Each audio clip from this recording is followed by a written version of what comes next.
Assalamualaikum warahmatullahi wabarakatuh.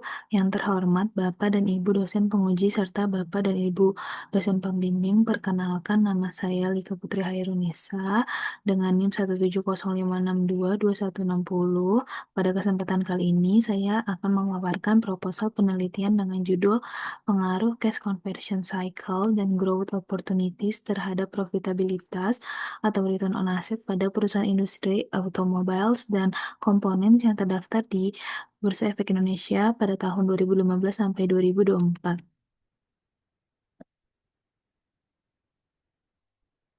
Selanjutnya, saya akan menjelaskan fenomena industri yang melatar belakangi penelitian saya.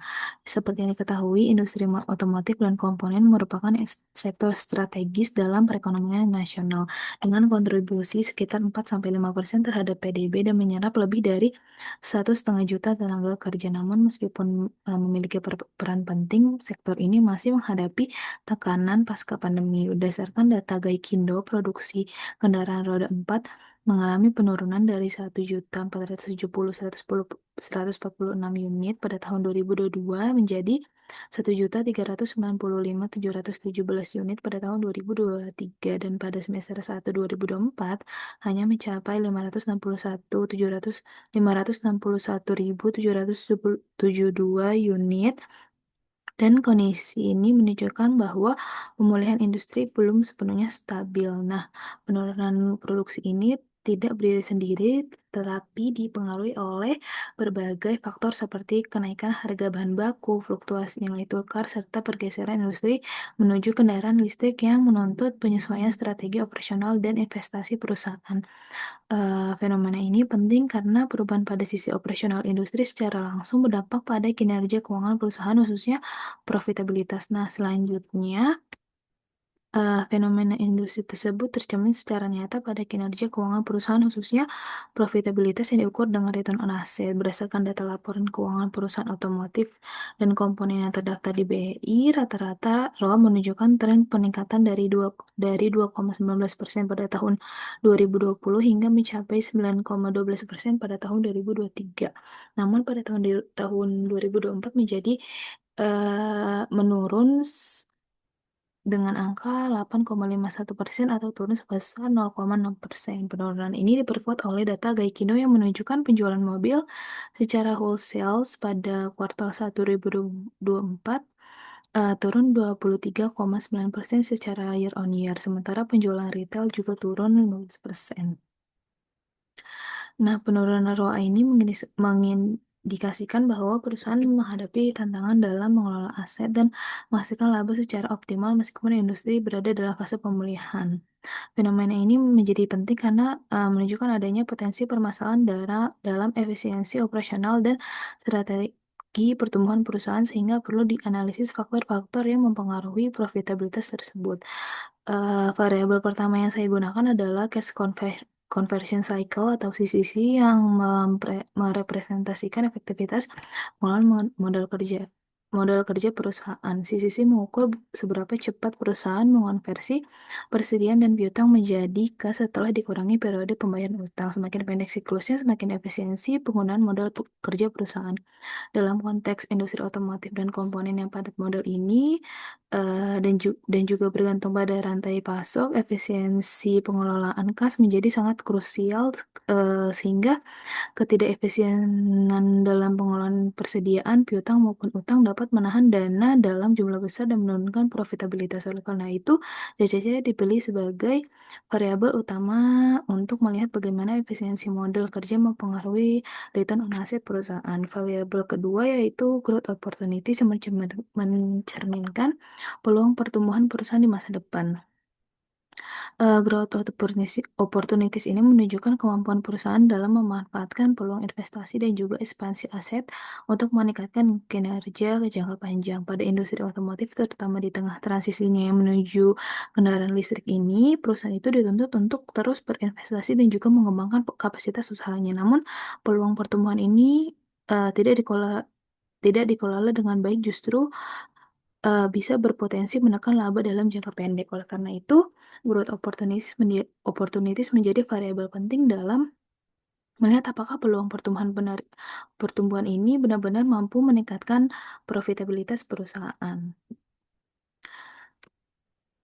Nah, meskipun banyak penelitian sebelumnya yang mengkaji pengaruh cash conversion cycle dan growth opportunities terhadap profitabilitas, hasil penelitian tersebut masih menunjukkan konsistenan. Beberapa penelitian menemukan bahwa CCC berpengaruh negatif terhadap ROA, sementara penelitian lain justru menemukan pengaruh positif atau tidak signifikan. Hal yang sama juga terjadi pada variabel growth opportunities, di mana sebagian penelitian ini menemukan pengaruh positif terhadap profitabilitas, sedangkan penelitian lainnya menunjukkan pengaruh negatif atau bahkan tidak berpengaruh. Ketidakkonsistenan hasil ini menunjukkan adanya research gap yang perlu diteliti lebih lanjut, khususnya dengan mempertimbangkan karakteristik sektor dan juga kondisi industri yang berbeda-beda. Untuk kebaruan penelitian ini juga terletak pada beberapa aspek utama. Pertama, penelitian ini mengombinasikan variabel cash conversion cycle dan growth opportunities dalam satu model untuk menjelaskan profitabilitas perusahaan otomotif dan juga komponen. Yang kedua, penelitian ini difokuskan pada subsektor automobile dan komponen di BI yang memiliki karakteristik padat modal dan juga menghadapi transformasi industri menuju kendaraan listrik. Yang ketiga, penelitian ini menggunakan data panel jangka panjang periode 2015 sampai 2024 sehingga diharapkan mampu memberikan hasil yang lebih stabil dan juga representatif. Selanjutnya ada pertanyaan penelitian di mana yang pertama, apakah CCC memiliki pengaruh negatif terhadap return on asset pada perusahaan industri otomotif dan juga komponen yang terdaftar di Bursa Efek Indonesia tahun 2015 sampai 2024? Yang kedua, apakah growth opportunities memiliki pengaruh positif terhadap return on asset pada perusahaan industri otomotif dan juga komponen yang terdaftar di Bursa Efek Indonesia tahun 2015 sampai 2024? Dan untuk tujuan penelitiannya untuk menguji secara empiris mengenai pengaruh CCC terhadap return on asset pada perusahaan industri otomotif dan komponen yang terdaftar di Bursa Efek Indonesia tahun 2015 sampai 2024. Yang kedua, untuk menguji secara empiris mengenai pengaruh growth opportunities terhadap return on asset pada perusahaan industri otomotif dan komponen yang terdaftar di Bursa Efek Indonesia tahun 2015 sampai 2024. Untuk manfaat penelitiannya, yang pertama secara teoritis memberikan kontribusi dalam kajian manajemen keuangan terkait pengelolaan modal kerja dan juga faktor profitabilitas. Yang kedua, memperkaya literatur empiris mengenai hubungan antara CCC dan growth opportunities terhadap peroha pada sektor otomotif di Indonesia. Yang ketiga, menjadi referensi bagi penelitian selanjutnya yang berfokus pada efisiensi manajemen keuangan dan strategi pertumbuhan perusahaan. Untuk manfaat penelitian praktis bagi perusahaan, memberikan wawasan dan bahan pertimbangan bagi pihak manajemen perusahaan dalam mengambil keputusan terkait pengelolaan modal kerja dan pemanfaatkan peluang growth opportunities. Yang kedua, bagi investor, menjadi sumber informasi bagi investor maupun calon investor dalam menilai kinerja keuangan perusahaan khususnya pada sektor otomotif dan juga komponen. Selanjutnya, grand theory yaitu grand theory yang digunakan dalam penelitian ini adalah agensi teori. Agensi teori menjelaskan hubungan antara pemegang saham sebagai prinsipal dan juga manajemen sebagai agen, di mana manajemen ini diberi wewenang untuk mengelola perusahaan dengan tujuan memaksimalkan kesejahteraan pemegang saham. Dalam konteks penelitian, profitabilitas yang diukur dengan return on asset atau ROA mencerminkan sejauh mana manajemen berhasil mengelola aset perusahaan secara efisien sesuai kepentingan pemegang saham. Cash conversion cycle mencerminkan efisiensi manajemen dalam mengelola modal kerja. Semakin efisien pengelola modal kerja, semakin optimal penggunaan aset sehingga diharapkan meningkatkan ROA. Sementara itu, growth opportunities mencerminkan keputusan manajerial dalam mengalokasikan sumber daya dan investasi untuk pertumbuhan perusahaan. Keputusan yang tepat diharapkan mampu meningkatkan kinerja dan juga profitabilitas perusahaan. Dengan demikian, agensi teori ini digunakan sebagai landasan utama karena menjelaskan bagaimana keputusan manajemen terkait pengelolaan modal kerja dan peluang pertumbuhan berdampak langsung pada profitabilitas perusahaan.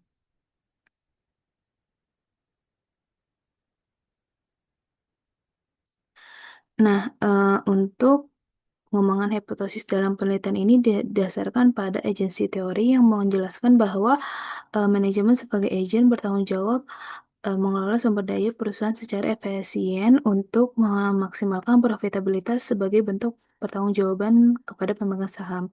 Hipotesis pertama berkaitan dengan cash conversion cycle. Sisi yang lebih pendek menunjukkan efisiensi pengolahan modal kerja karena perusahaan lebih cepat mengonversi persediaan dan piutang menjadi kas sehingga dapat mendukung peningkatan profitabilitas. Hal ini sejalan dengan penelitian Al-Dubhani et al. Dan Saraswatia dan Bernawati yang menemukan bahwa sisi berpengaruh negatif terhadap profitabilitas. Hipotesis kedua berkaitan dengan growth opportunities. Growth opportunities mencerminkan keputusan manajemen dalam memanfaatkan peluang investasi dan ekspansi usaha. Perusahaan dengan peluang pertumbuhan yang tinggi cenderung mampu meningkatkan penggunaan aset secara optimal sehingga berdampak positif pada profitabilitas. Hal ini didukung oleh penelitian Yadav et al., Chandra et al., dan Wajo. Penelitian ini selanjutnya definisi operasional di mana pada penelitian ini digunakan dua variabel independen yaitu cash conversion cycle dan growth opportunity. Satu variabel dependen yaitu profitabilitas yang diukur dengan return on asset serta firm size sebagai variabel kontrol. Variabel pertama adalah cash conversion cycle yang mengukur lamanya waktu perusahaan mengonversi persediaan dan piutang menjadi kas setelah memperhitungkan periode pembayaran utang. CCC diproksikan dengan DIO, DSO, dan DPO karena ketiga komponen ini secara langsung merepresentasikan efisiensi pengelolaan modal kerja perusahaan dalam aktivitas operasional sehari-hari. Variabel kedua adalah growth opportunity yang diproksikan dengan pertumbuhan total aset. Proksi ini digunakan karena meningkatkan aset mencerminkan keputusan investasi dan ekspansi perusahaan sehingga paling relevan untuk menggambarkan peluang pertumbuhan jangka panjang. Dan variabel dependennya dalam penelitian ini adalah profitabilitas yang diukur menggunakan return on asset atau ROA. ROA ini dipilih karena mampu menunjukkan kemampuan perusahaan dalam memanfaatkan seluruh aset untuk menghasilkan laba sehingga mencerminkan kinerja perusahaan secara menyeluruh. Selain itu, firm size digunakan sebagai variabel kontrol dan diukur menggunakan logaritma natural total aset. Penggunaan logaritma bertujuan untuk menstabilkan data serta mengontrol perbedaan skala perusahaan agar hasil pengujiannya itu lebih objektif. Selanjutnya ada desain penelitian. Penelitian ini menggunakan pendekatan kuantitatif karena bertujuan untuk menguji hubungan sebab akibat secara empiris antara cash conversion cycle, growth opportunity, dan firm size terhadap profitabilitas perusahaan yang diukur dengan return on asset. Pendekatan ini dipilih karena eh, melihat pengaruh antar variabel dapat diukur secara objektif berdasarkan data keuangan. Untuk unit analisis dalam penelitian ini adalah perusahaan sektor otomobil dan komponen yang terdaftar di Bursa Efek Indonesia. Sektor ini dipilih karena memiliki karakteristik padat modal kerja dan persediaan sehingga relevan untuk mengkaji cash conversion cycle dan dampaknya terhadap profitabilitas. Populasi penelitian ini mencakup seluruh perusahaan pada sektor tersebut dalam periode 2015 sampai 2024. Periode ini dipilih agar dapat menangkap kondisi jangka menengah hingga panjang sehingga hasil penelitian ini lebih stabil dan juga representatif. Pengambilan sampel ini juga dilakukan menggunakan purposive sampling dengan kriteria perusahaan yang mempublikasikan laporan keuangan secara lengkap, memiliki data yang sesuai dengan variabel penelitian, serta tidak mengalami merger selama periode pengamatan. Nah, teknik ini digunakan agar sampel yang dipilih benar-benar relevan dengan tujuan penelitian. Berdasarkan kriteria tersebut diperoleh 10 perusahaan dengan total 100 unit observasi. Selanjutnya ada teknik analisis data. Pada penelitian ini, data yang digunakan adalah data panel, yaitu gabungan antara data runtut waktu atau time series dengan data cross section. Data time series ini digunakan selama periode 2015 hingga 2024, sedangkan data cross section terdiri atas 10 perusahaan subsektor otomobil dan komponen yang terdaftar di Bursa Efek Indonesia. Untuk pengelolaan data dalam penelitian ini dilakukan menggunakan software eFuse versi 12. Analisis data ini diawali dengan analisis statistik deskriptif yang bertujuan untuk memberikan gambaran umum mengenai karakteristik data penelitian. Statistik deskriptif menyajikan nilai rata-rata, standar deviasi, nilai maksimum, nilai minimum dari masing-masing variabel sehingga peneliti dapat memahami pola dan sebaran data sebelum dilakukan pengujian lebih lanjut. Selanjutnya, dilakukan analisis regresi data panel untuk mengetahui pengaruh variabel independen terhadap variabel dependen. Dalam penelitian ini, profitabilitas yang diukur dengan return on asset digunakan sebagai variabel dependen, sedangkan cash conversion cycle dan growth opportunity sebagai variabel independen, serta farm size sebagai variabel kontrol. Dalam mengestimasi model regresi data panel, terdapat pendekatan yang digunakan, yaitu common effect model, fixed effect model, dan random effect model. Eh, pemilihan model ini, pemilihan model terbaik dilakukan untuk Pemilihan model terbaik dilakukan melalui beberapa tahap pengujian. Pertama, dilakukan uji cow untuk menentukan apakah model yang paling sesuai adalah common effect model atau fixed effect model. Apabila hasil uji cow ini menunjukkan fixed effect model lebih tepat, maka pengujian dilanjutkan dengan uji Hausman untuk menentukan apakah fixed effect model atau random effect model yang paling sesuai. Namun apabila uji cow menunjukkan common effect model lebih tepat, maka dilakukan uji Lagrange multiplier untuk memilih antara common effect model atau random effect model. Setelah diperoleh model regresi data panel yang paling sesuai, selanjutnya dilakukan uji asumsi klasik untuk memastikan bahwa model memenuhi ketentuan dasar regresi. Uji asumsi klasik yang dilakukan ini meliputi uji multikolonialitas untuk mengetahui adanya hubungan linear antara variabel independen, uji heteroskedasitas untuk melihat kestabilan varians residual, serta uji autokorelasi menggunakan uji Woodbridge.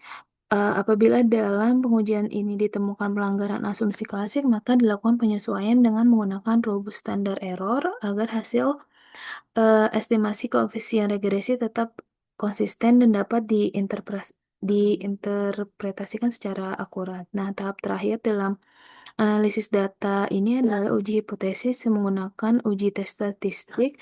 Uji ini bertujuan untuk mengetahui apakah masing-masing variabel independen terhadap variabel dependen ini secara parsial. Pengambilan keputusan ini dilakukan berdasarkan nilai